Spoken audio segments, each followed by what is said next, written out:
enterprises and more than 70% of employment. On a regional basis, they only contribute 30% to GDP. If you compare that to the US, SMEs account for something of the order of 50% of all employment, but they also contribute 50% to GDP. What does that say? That says our SMEs are relatively unproductive.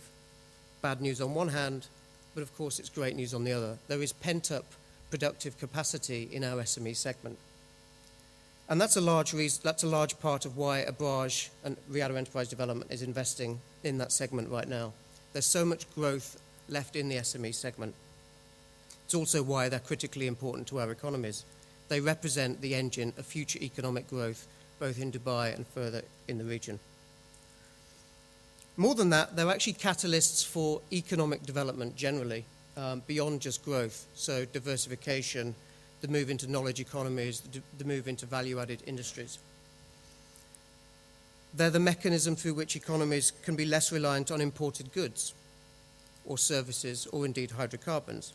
And looking specifically at an economy like Dubai's, SMEs are increasingly important for future diversification, and because Dubai is so connected to the rest of the world, retaining and continuing its relevance to the rest of the world. For example, if you look at Dubai's airlines or ports infrastructure, there is a preponderance of opportunity downstream from those infrastructure investments, be it in logistics, niche manufacturing, services of all kinds.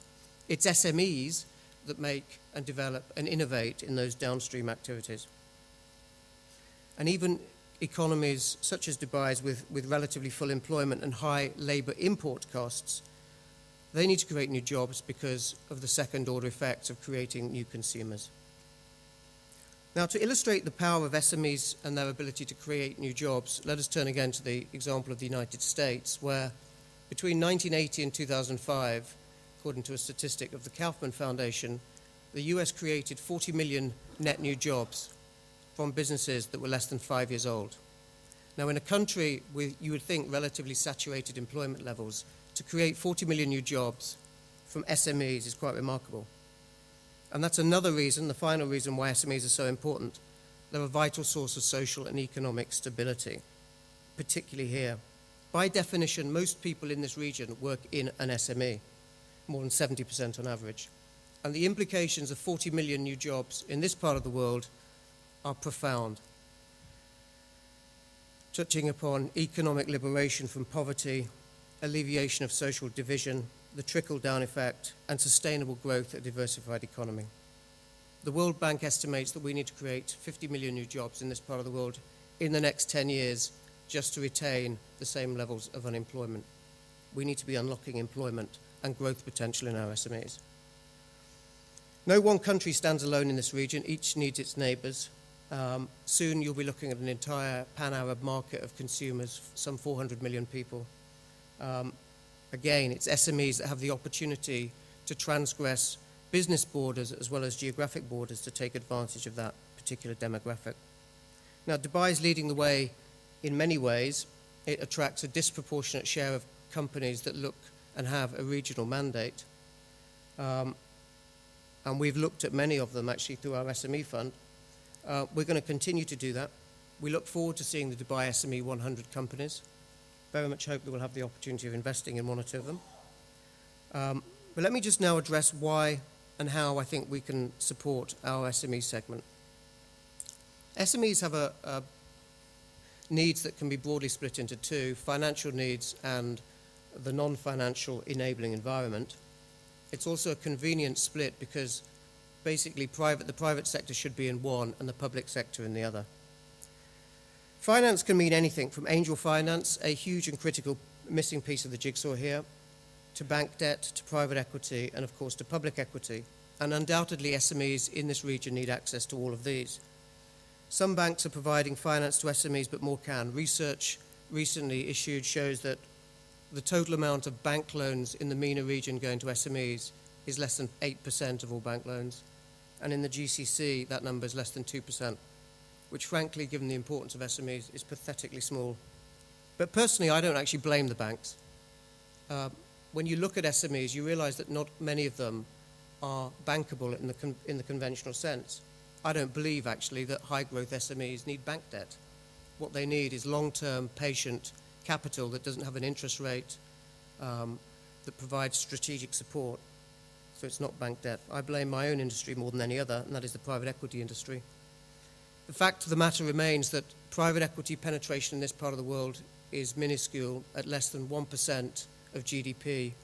And you compare that to the United States, where the number is nearer 7%, and in India it's nearer than 4%. That is clearly part of the problem here. There is not enough money going into this core industry. Private equity is extremely well suited to supporting growth companies. As I said, it's patient. You can keep the capital there for 8 years or more. It has no cash servicing requirement. You don't have to pay it down every year or pay interest on it. And it comes with a raft of non-financial benefits that help entrepreneurs and SMEs achieve their business plans and indeed accelerate them.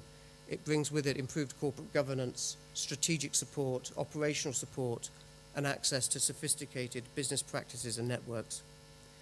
And private equity is very attractive for investors. Of the 14 exits that we've had in the SME segment, we've made nearly 6 times our money for investors. But beyond private equity, for the even longer term, what Dr. Saidi said is absolutely right. SMEs would really benefit from access to public markets. And I'm not going to repeat what was said, but we thoroughly support an initiative to create a regional stock market for mid-caps and small companies. Just before I leave finance, let me make one more crucial point, and that is that finance must be provided by the private sector and not the public sector. Only the private sector has the true discipline to put profit first. Private investors support good companies and they let bad ones fail. And that is vital for economically sustainable investment. There is no point whatsoever in investing in business models and companies that do not support themselves on a market basis. Governments, on the other hand, have a broader set of priorities, policy, which for the right reason they put first, and that is often at the expense of profit, and therefore economically sustainable growth. We should avoid the grant mentality which does not create sustainable employment, diversification or growth. Governments that have money to deploy into the private sector should give it to the private sector. Turning to the second way we can support SMEs, the non-financial enabling environment, governments can and must play a leading role, and in many ways they've been doing an excellent job. Here I'm talking about establishing an environment in which enterprise and entrepreneurship can flourish, and much is in fact being done. One must applaud the work of the Dubai SME Agency and the Department of Economic Development with its many initiatives, including the Dubai SME 100. But this is a continuous process, and more can be done. It's a process of evolution. For example, I believe that we need to do more to encourage the taking of risks to develop new business models. That's exactly how Silicon Valley works. There's a saying in Silicon Valley that if you're going to fail, fail fast. That way, time and money aren't wasted on pointlessly delaying the inevitable. You can move on to something that is successful.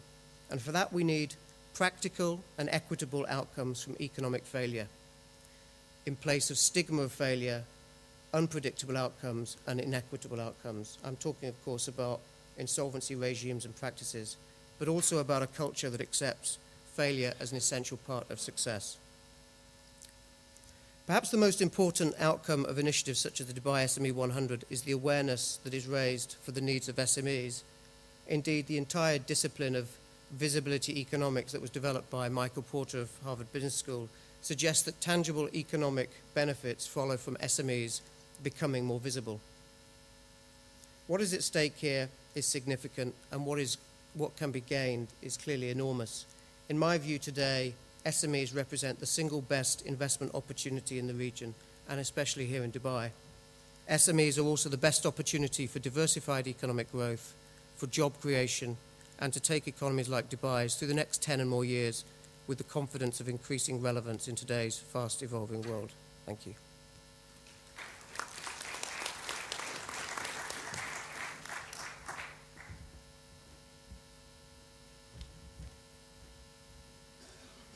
Thank you, Tom, very much. Now we have a presentation from the credit rating agency perspective.